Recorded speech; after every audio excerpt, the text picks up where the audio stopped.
जंग के एक खूबसूरत गांव माछीवाल में मोहम्मद बिलाल अशरफ नाम का नेक और बामल जवान रहता था।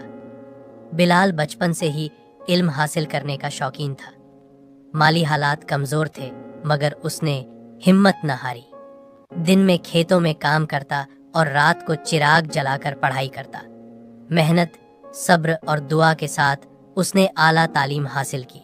मोहम्मद बिलाल अशरफ न सिर्फ तालीम याफ्ता था, बल्कि 5 वक्त का बाकायदा नमाजी भी था। वह मस्जिद में अज़ान देता, सफ़ें दुरुस्त करता और दूसरों को नमाज की तलकीन करता। गांव के लोग उसके अखलाक, सच्चाई और नर्म मिजाजी की मिसालें देते। वह हमेशा दूसरों की मदद के लिए तैयार रहता।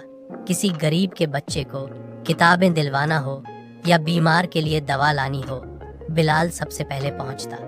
वह कहता था, असल इज्जत डिग्री में नहीं, बल्कि नेक नियति और अल्लाह की रजा में है। उसकी जिंदगी ने पूरे गांव को यह सबक दिया कि ईमान, ज्ञान और सेवा खल्क ही इंसान को अल्लाह के निकट वाकई VIP बनाते हैं।